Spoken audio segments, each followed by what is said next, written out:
Recording in progress. Awesome. Well, Ooh, I have no, feedback. yeah, it's Hello, everyone, and welcome to Multifamily Masters Chicago edition. We could not be more pleased to welcome our friend, the mad scientist of multifamily, Neil Bawa. Neil has a real data-driven approach to everything multifamily, and I am a absolute huge fan of the way that he approaches things. And in this hot market, building in order to rent has become a hot strategy, and Neil is one of the best. So Neil, please talk to us a little bit about building to rent.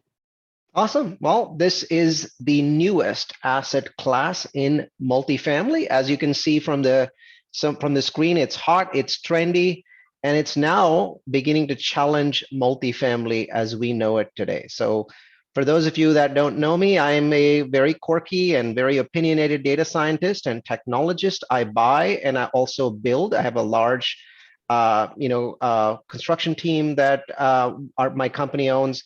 We do all kinds of projects: multifamily, student housing, industrial, self-storage, 30 properties, 10 states, about $1 billion, over 700 investors. And we've been growing very rapidly. We've added 200 investors in 6 months. But Mandy knows this, syndication is not my true love. I actually love to present, to teach, to create aha moments. And so that's really what I'm going to be doing today. Here's a super quick look at my portfolio. Like many of you here, my first love was value add. But then what I realized is that value adds were becoming a little bit of an oxymoron before COVID, right? COVID gave us another lease of life by compressing cap rates again.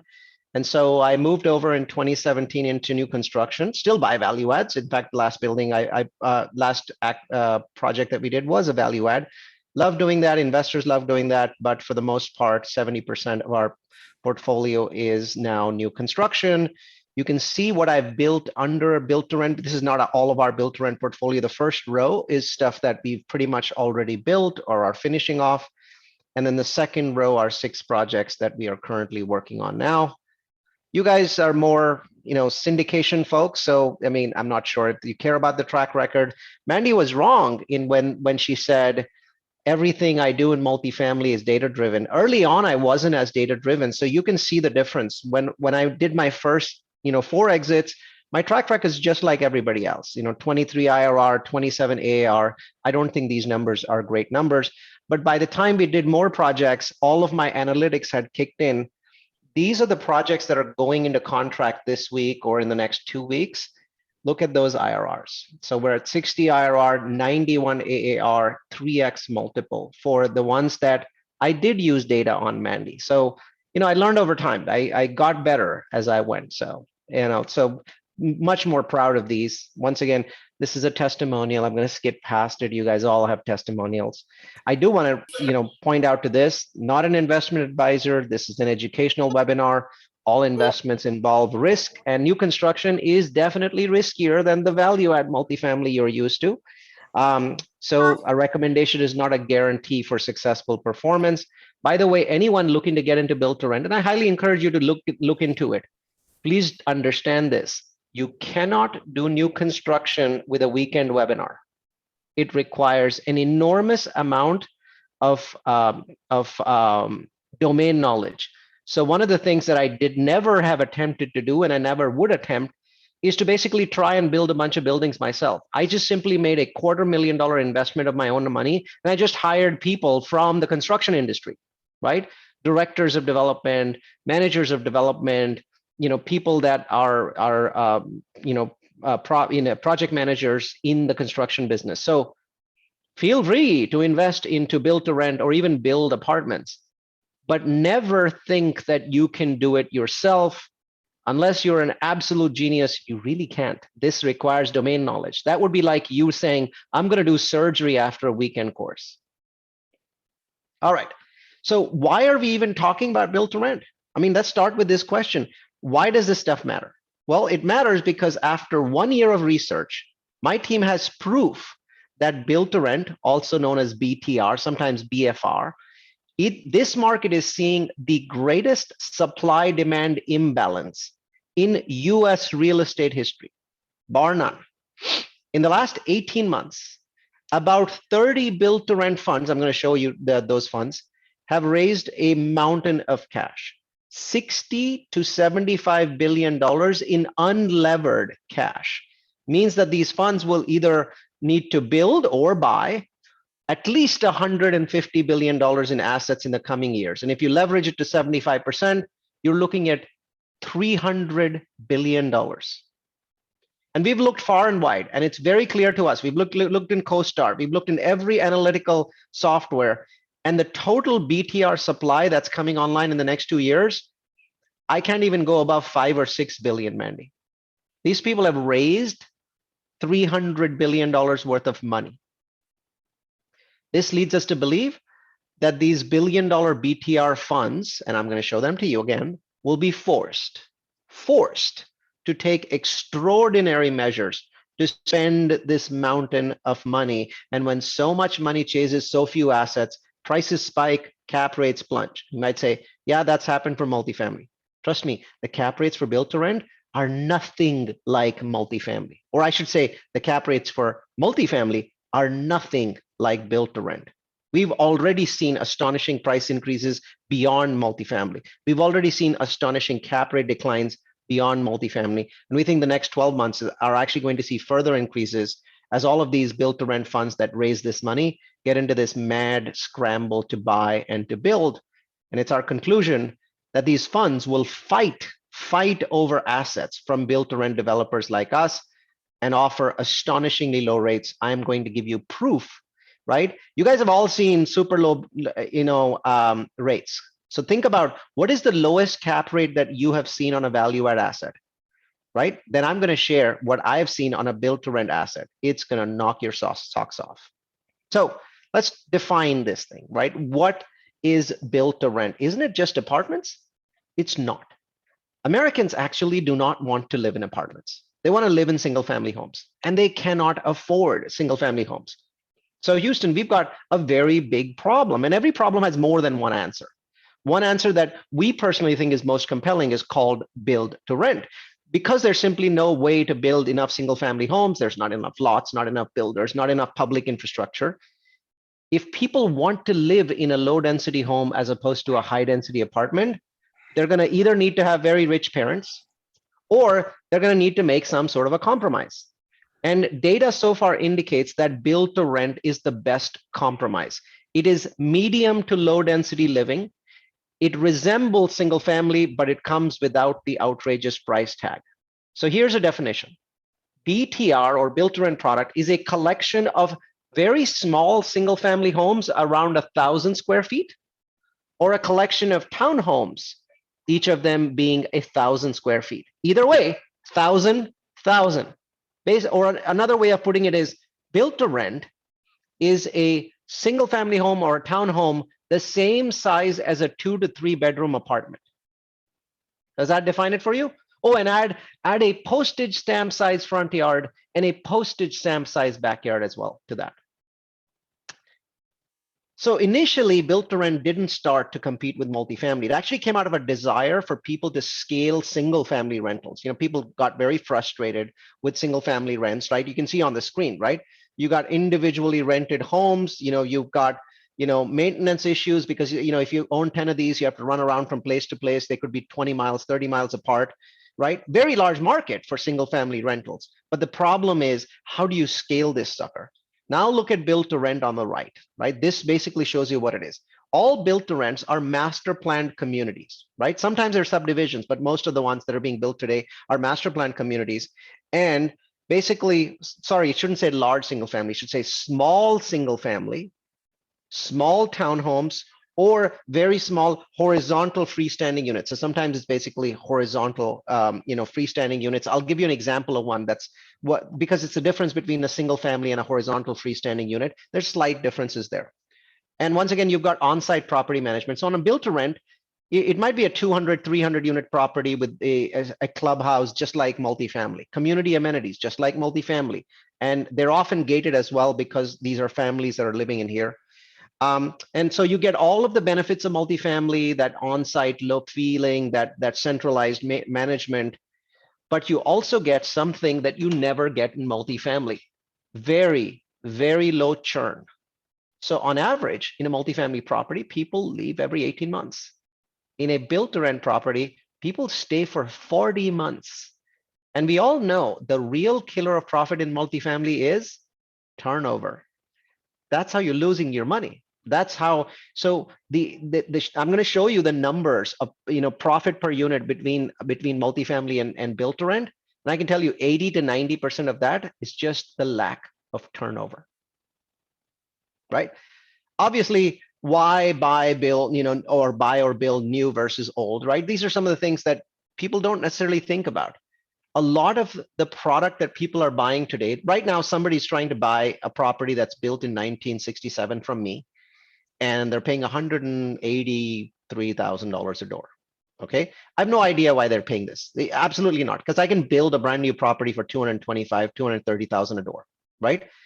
Why deal with all the maintenance costs, the broken sewers, the issues, just because of value add? I don't think so. I think the market has become irrational because everyone is just focused on what potentially they could make. But look at what you're giving up when you go from new construction to value add. I should know. I mean, I'm a value add guy. And scaling single family rentals, it really had to happen sometime. We knew it would happen, right? And the smartest people in America saw this coming 10 years ago. Warren Buffett, by the way, famously said in 2012, if I had a way of buying a couple 100,000 single family homes and managing them, I would load up on them. Well, Warren, there was a way. Someone found it. Someone called Blackstone. Some of you know that about 10 years ago, there were a bunch of big Wall Street players like Blackstone. They created these billion-dollar funds. I think it was 2009, 2010. And the goal of these funds was to buy single-family homes in bulk and then hold them as rentals. Nobody had ever done that at an institutional level. So nobody really knew whether it would actually work or not. Blackstone believed that people don't want to live in apartments. They want to live in a single-family home. They want low density. And they believe that people would pay a premium for this kind of product. They would stay longer, and they would be far better tenants. We now know that Blackstone and these three other single-family funds were right. Blackstone ended up buying 80,000 single-family homes. They were humongously successful, creating astonishing profits for their investors. Everyone was making money hand over fist. But the good times didn't last. By 2015, Blackstone and others simply couldn't buy homes in bulk. The market had recovered. Home prices had increased. And for people with billions of dollars buying one home at a time and fighting off 30 other bidders, it doesn't make any sense. So Blackstone and all of their buddies needed a new game. And so in 2015, they created a new asset class, and they called it build to rent.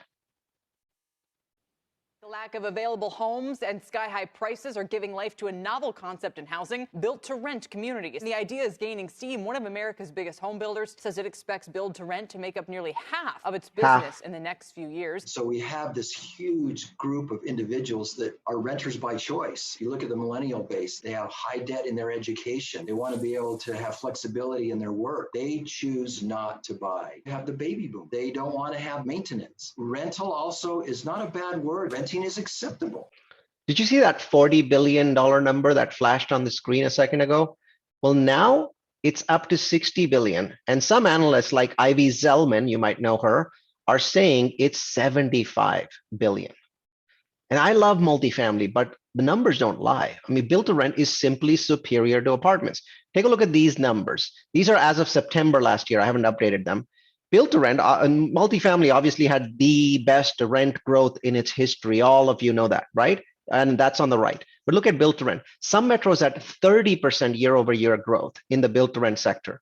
And because the turnover or tenant churn is much lower in build to rent and renter quality is much higher because BTR tenants are truly renters by choice, the profits are much harder. By the way, the video also mentioned BTR tenants are true renters by choice because they live in a single family or a townhome. And the truth is this, you guys know this better than I. Multifamily is saturated. Look at this key metric from Walker Dunlop. The single family market and the multifamily market are about the same size. You can see that, right? But while 55% of the multifamily market is owned by institutional investors, only 2% of the single family market is owned by institutionals. 55 versus 2. So obviously there's a huge opportunity for institutionals to buy into the single family market using built to rent as their vehicle, and hopefully you as their builder. And this is now happening. The money being raised by big funds for built to rent, simply astonishing. Let's walk through this from the left to the right. March 2020, start of COVID, 120 million from JP Morgan Chase right here. They also gave another 625 million to Amherst, and the Koch brothers gave 200 million to Amherst in the same month. 300 million, 300, 300, 400, 650 million. Jan 2021 started with $3.8 billion in 1 month. And in March and in April, another $3 billion came in. These are all post-COVID gigantic numbers. Everyone now knows that built to rent is superior to multifamily on a per unit profit basis. And you know what's interesting? The majority of these mega funds you see on the screen, they're not developers. They're not builders. They're fund managers. They don't build anything. They don't develop anything. They raise this mountain-sized pile of cash to buy built-to-rent properties, not to build them. So what's the obvious next question? Well, the competition to buy BTR assets, it must be like nothing you've seen before, right? Like crazy, colossal levels. So I wonder what's happening to build-to-rent cap rates. You know what's happening to multifamily cap rates, right? Let's take a look at this little video that I made recently when I was in Austin.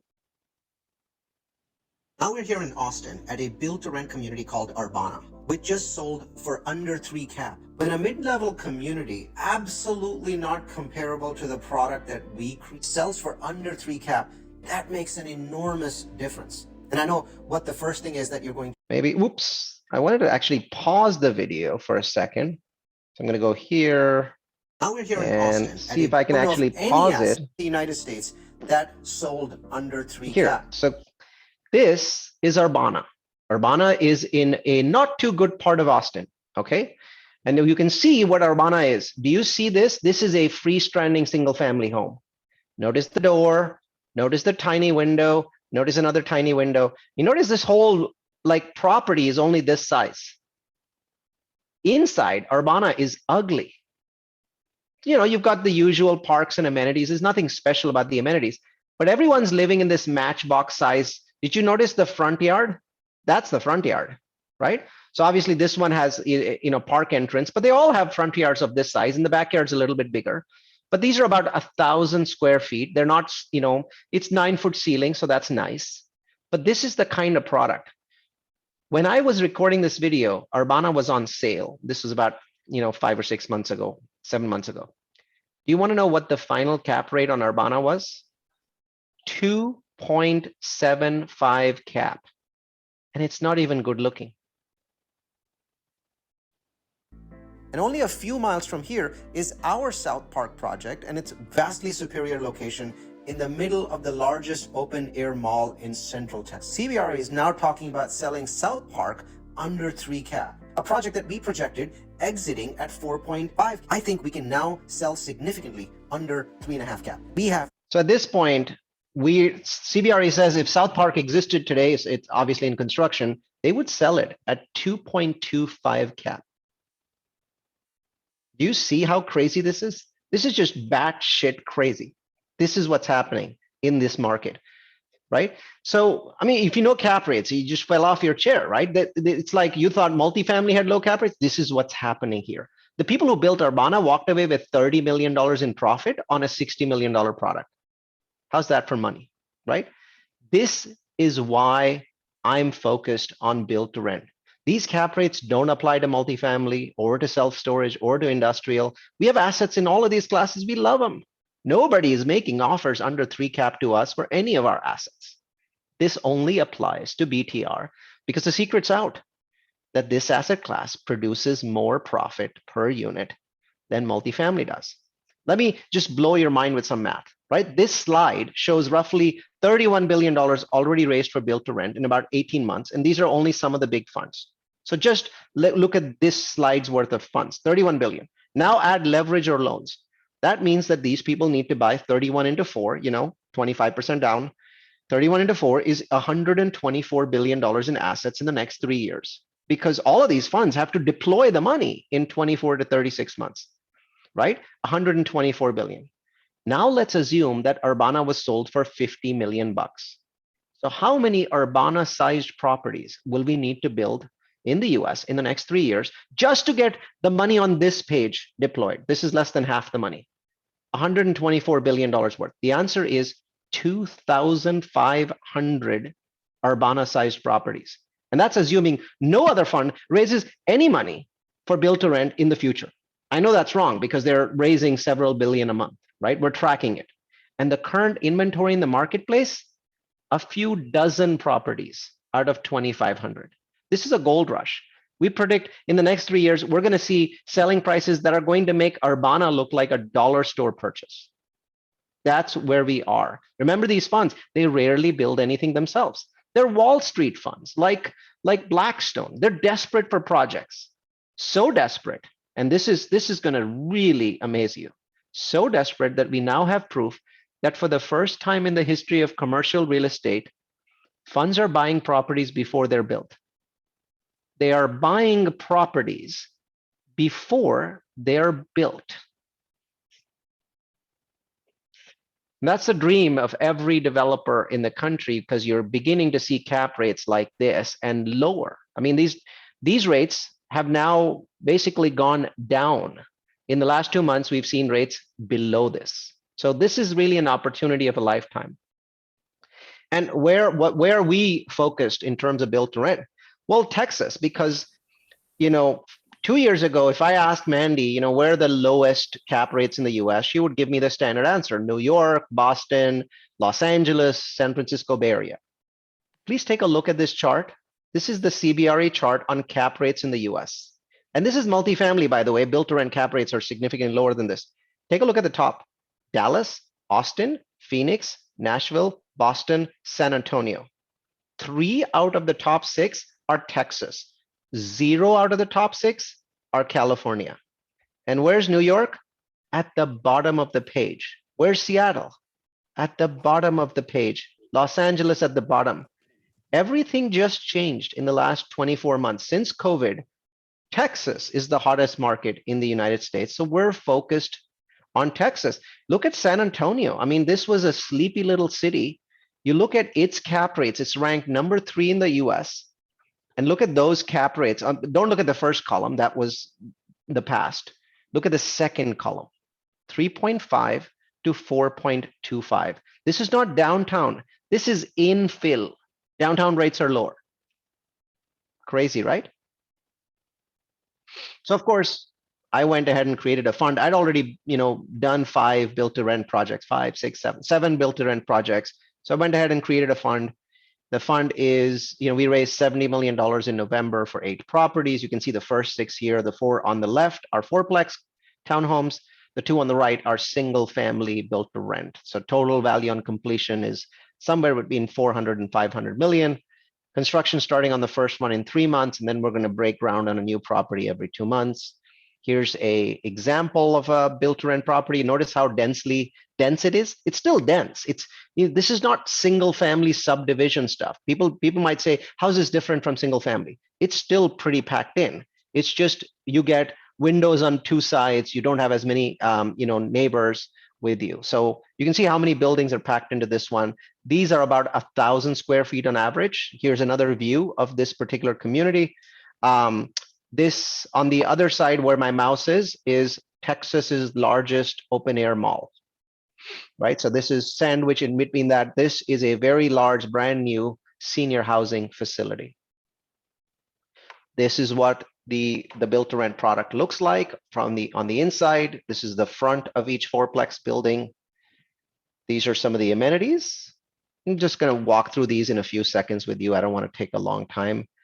We're building class A++ product. So this is what it looks like. A lot of them, just so you know, a lot of the built to rent product looks just like a new apartment, doesn't look any different, but we build A++ because we cater to a different sort of market. So that's the bathrooms. And that's what the bedrooms look like. And this is what the amenities look like. So this is the outdoor amenities, the pool, the barbecue pit, etc. Here's another view of the amenities. And here's a look at the community hub. So we've got the standard gym, but then we've also got, CrossFit sort of space. We plug in full of all sorts of home automation. We provide a Darwin dashboard. So the air and water are actually filtered. There's an iPad at the front next to the door that tells you exactly how fresh the air and the water is. And then we have a whole bunch of smart home devices, including EV charging on the bottom floor. Now, obviously, this is a very high-end product.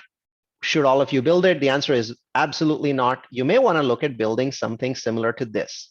As you can see, this is more middle of the fairway sort of stuff, right? It's not super fancy, also, fourplexes, but built to rent townhomes.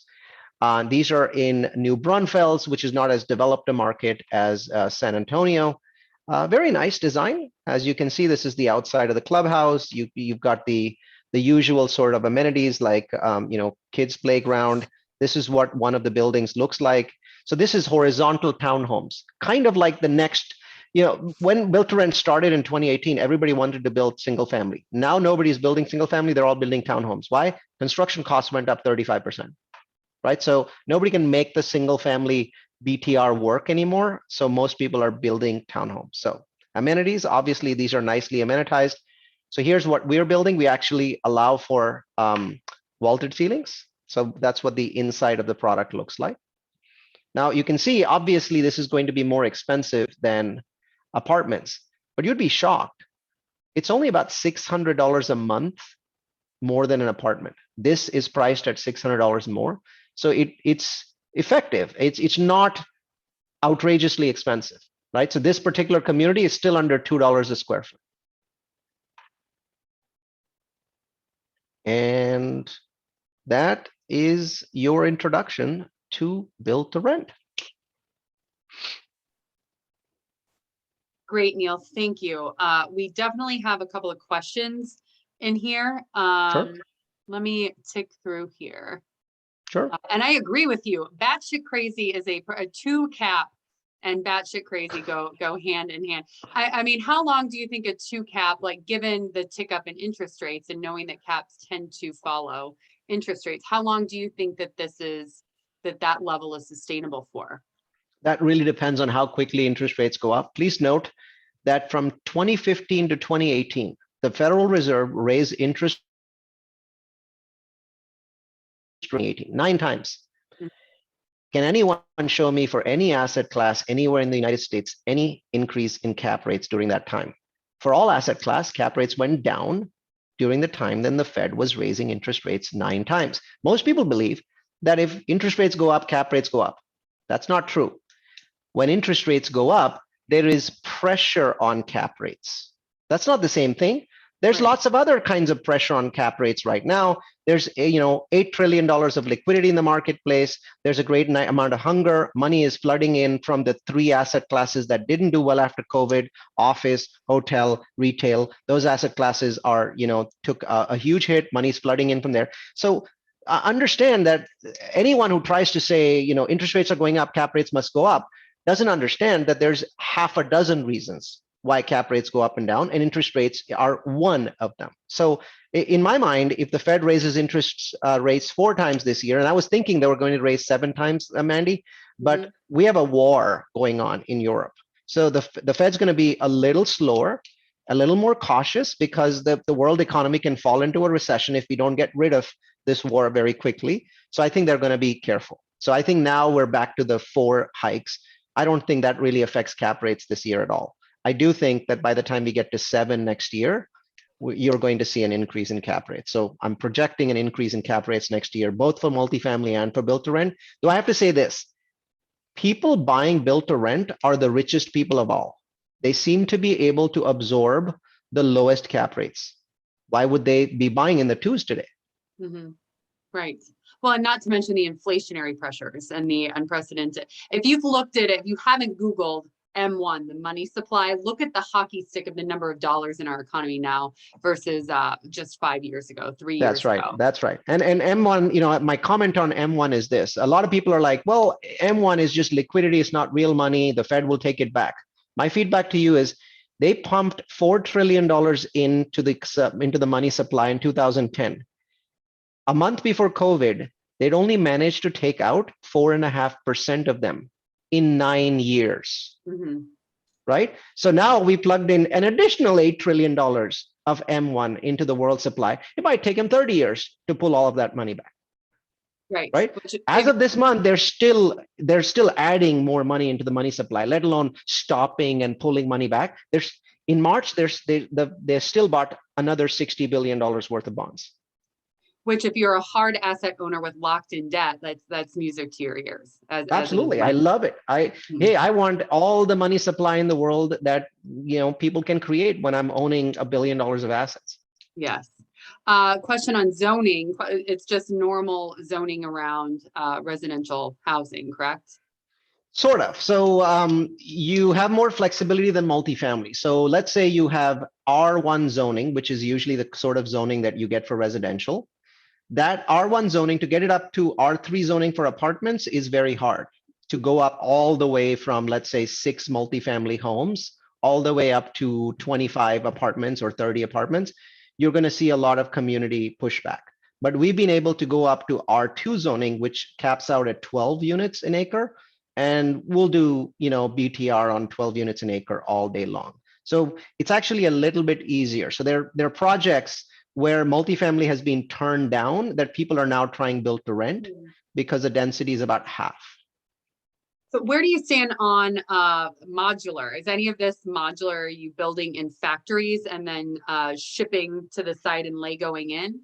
Of course. The short answer is there are two kinds of CSM products. Two kinds of build to rent products. There's the kind that I showed you, which is built on site. And I think that there's a market for the others as well. I'm also doing those. Would you like to see one? I would love that. All right. So here I am going to share again. So here's a modular built to rent product and share. This is Casada. So this is a little bit cheaper on a per unit basis. This is what the Casada community looks like at ground level. This is what it looks like at top level. You can clearly see it's modular, right? So we ship these.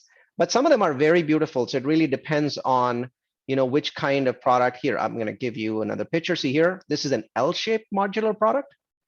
And I think I have another picture of an L-shaped one. Maybe I don't. Well, so a lot of people are definitely using modular. And so we have one partner that we're working with that had a handle on this. It's hard to build them everywhere because modular is not cheap. It's just fast. A lot of people think modular is cheaper. I'm yet to find a cheaper modular solution, by the way, but they are faster for sure because your 30 months of construction goes down to 16 or 17 months because you're shipping these in on double wide trailers, and then it takes about a week to plug them in. So all of your horizontal work is still happening. Your electrical piping, all of that stuff still takes 8 or 9 months to do. But then after that, when you're bringing these buildings in, you're plugging them in. Like you can add 2 buildings a week to the property and just keep going, as you go. Maybe even 4 a week, right? So these are single family homes and they're modular. Let me see if I can find a picture for what they look like. And this is actually cheaper product, which, as you know, most people can afford to do the kind of rent the kind of build to rent that I'm building. Here, this one's actually L-shaped. And I'll show you what it looks like. There you go. That's what it looks like on the inside. This comes pre-built. All of those cabinets, all of the furnishings, it comes with all of that built, right? So you're not building anything on the site. You're screwing them into a concrete foundation. So it's very fast. It comes with the floor. Yeah. So right. So it's a completely different kind of technology than what I was just showing you for the last 20 or 30 minutes. There's a big difference between a manufactured home and a modular home. Manufactured home is like what you think of a double wide trailer type thing. Exactly. A modular home, they just build the rooms and then they Lego them together. Exactly. Yeah. Those are not the same asset class. They don't get taxed the same way. They don't have the same kind of cap rates. A modular home is simply a home that's built off-site. Mhm. But in every other way, it's just a regular home. They are far stronger than a home that anyone, including myself, can build on site because they are built inside a factory. So weather doesn't affect them. When you're building a home for months, the beams are open and the weather creates rot, and we just sort of live with it, right? What can you do? But Right. a modular home is built inside a covered factory, so it tends to be a lot stronger. Awesome. My co-host, Brian, I think you might have a question. Yeah, Neil, I have a couple questions, and thanks for this. This was awesome and always good seeing and talking to you. First question, when you're coming up to your pro forma on these, rent comps are obviously tough to find in most areas. So how do you comp out what your projected rents are going to be? So what we do is we look at where these have been built. They may not be in a local area, and we talk to our investors as that being a risk factor. That, for example, we don't have a comp on this property that you're looking at in San Marcos. So we used comps in different trendy parts of the US, and they are less relevant. They are more risky. And your investors have to know that that's an issue that they have to factor in. It's much harder to raise money for new construction projects, including modular. So on average, it takes about 3 times the effort for us to raise the money. So I don't have a good answer for you, Brian. The answer is it's a risk factor. Do you try to comp them out as far as like similar neighborhoods with similar household income and stuff like that? Yes, and also we pay for third-party, market studies. So, I've never bought a value-add property with a market study. It's simply not a done thing in value add, right? The property itself is enough. But when I do new construction, I pay for market studies. They're about 10,000 a pop. And those guys have a lot of data. It's not as good as a comp from 100 yards away, Brian. Don't get me wrong, but it's definitely better than nothing. What about overall general cost of construction? I know I'm hearing a lot of builders right now quote cost of just new build multifamily at around, $160 to $190 a foot in the Midwest anyways. What kind of ranges is it similar to that for these types of communities? No. So Casada is cheaper than the other communities that I just showed you, but it's still over $200,000. And as far as I'm concerned, let me just say this. No one in the Midwest can build at 160,000 a unit. Nowhere in the United States can anyone build a new product at 160,000 a unit. At 190,000 a unit, there's a few places in the Midwest where you can still build, but not like Columbus. You can't build a brand new at 190K units. Those times are past. So to go back to your question, you have to factor in the increased cost of construction and factor in the increased rents. This means that projects still pencil, though it's hard. A number of our projects simply didn't pencil, and we had to abandon them because of increased cost of construction. I have a question for you. Mhm. Saturation wise, you said there's 2,500 communities that are potentially going to be built at 100 units piece. That's 25,000. That's 250,000 units. That's 250,000. 200,000. Okay. So in that case, we got what, 6 million shortage? Well, I don't actually calculate it that way, Kevin, and I wouldn't, because that 6 million shortage is an anecdotal number. I don't believe in it. I think that true shortage in the US has dropped to 2.5 million units. It's just a number that people keep throwing around. I think it's a bullshit number. So the shortage is really 2.5 million units. But here's the question, Kevin. When you say shortage, isn't that carried over from year to year, right? It's not like it's 2.5 million per year, correct? So that shortage exists, Kevin, even though 300,000 apartments are built every year, because also stuff is being raised, old stuff goes away, right? The population rises. So 300,000 a unit keep getting built, and still that shortage is there. We're really not knocking it down too much. We're knocking it down a little bit at a time, but not too much.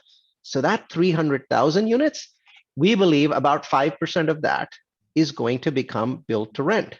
So if 5% of that is about 15, and by the way, we're at 400,000 units currently. So 5% of that is 20,000 units a year. So you're looking at about, in those 250,000 units, right? You're going to basically build those in about 12 years. And you might say, well, 12 years is too long for these funds. But well, some of this money will go away when they realize they can't spend it. right? Not all of it is going to stay in, Kevin. Some of it will pivot, some of it will go to modular, some of it will go to all other kinds of things. So bottom line is, and by the way, I haven't even taken a chunk out of single family, because what's happening is single family is becoming really expensive. So on that side, we build 1 million homes a year, and we're building less and less now, simply because the cost of construction is outrageous. So if you take 5% of that, that's another 50,000 units a year. Got So it. it's Thanks, because Tim. BTR is really pulling from both, right? It's still multifamily. There's no doubt about it that it's, multifamily, but it's a single family living experience. You do not have a neighbor, you're not sharing a wall, at least not at this community that I was just showing you at Casada, right? At the townhome, you're sharing it with one other tenant, but it's definitely not as dense. How does Fannie and Freddie feel about lending on this? So it's still evolving, Mandy. In some places there's challenges, in other places there are not. So we've, like modular homes, it's still different. But when you're building, when you're building stick-built fourplexes, they just consider it to be a multifamily, and they don't have any issues with lending to it. But something like Casada, you'd have to convince a local bank to work with you, because Fannie Freddie may still be like, wait a minute, this isn't manufactured housing. So, but this isn't single family either. So how do I comp it, right? So Fannie Freddie come to the party late. So you've got to have local lenders working with you. Got it. A couple of questions here from the chat. Build to rent more popular city or suburbs? It sounds like it's pretty trendy. It is, but in most cases, people are building them in suburbs for practical reasons. The land in the cities is too expensive for BTR to work. So what I'm finding is the vast majority of BTR is being built in the suburbs. So it's suburban multifamily. It's just lower density, right? So there's a couple projects that are being built in the cities, but if I had to say, I'd say 95% of everything that I'm seeing being built is suburban. Casada looked like it had an app. Do you have apps for all of your properties, or is that more just the higher end builds? Casada is actually a brand, and we're partnering with a third-party product and buying it. We don't necessarily have an app for every one of our projects. Some of them, the property management software like Entrada allows you to build an app. So it's really their app, and you're just, calling it whatever you want to call it. But not all of our projects have apps, no. So you mentioned the extremely low turnover for BTRs. Can you maybe quote those rates again versus multifamily? So it's early days, but a typical multifamily in the US loses a tenant every 20 months. Currently, the numbers that I've heard for built to rent are 36 months, 40 months, and 60 months. I'm assuming those are from different properties. So obviously there's some spread there. I think 40 months appears to me to be kind of the likely number, not really 16 months. That's probably a property that's very nice and people don't want to leave. Awesome. Last chance at questions, guys. Anybody? Fantastic. Second part here, does it take longer to rent than multifamily? No, shorter. So BTR leases up very quickly. So the Casada property in Austin was 83% leased on the day it opened. And our Idaho Falls built to rent, it's small, it's 66 units, but we'll be at 100% on the day of certificate of occupancy. So you tend to have a much larger waiting list on build to rent simply because the asset class is not available. So you're not really competing against a bunch of multifamily buildings. The lease ups are extraordinarily fast. Got it. Very cool. Well, if you don't mind, I would sure love to take a quick picture. Everybody flip on your camera. One more second here. We'll take a quick print screen. Everybody who can hear me, please flip on that camera. Or you don't get your pretty face in this picture with the mad scientist. Last chance. 1, 2, 3. Everybody smile. I got a bunch of print screens. Awesome. Thank you, Neil. We sure appreciate your time and your expertise. Best way for people to get a hold of you. Just Google my name, Neil Bawa. I happen to be the only Neil Bawa on the World Wide Web. You'll find lots of content connected to us. You can also go to multifamilyu.com, where we have about 20 webinars that we invite people to every year. About 20,000 people watch those webinars. Are you still doing the boot camp? I am not. So we have not done the boot camp since COVID started, simply because the company's growth rate has been extremely punishing. So we haven't had time to do it. I enjoy the boot camp more than anything else that I do. But right now it's less than 1% of our revenue, Mandy. So you gotta. Well, selfishly, I took so much away from it. So I just wanted to let everyone know how incredibly valuable that was. So thank you, Neil. I sincerely appreciate your time. And please let us know if there's anything we can do for you in Chicago. Sounds good. Thanks so much, guys. Have a good one. Bye-bye. Everyone else, please stick around. We're going to do a little bit of networking, some breakouts. But Neil double booked himself. So we'll do a couple of quick breakouts. Make sure you're getting everyone's contact information and criteria of what they're looking on. So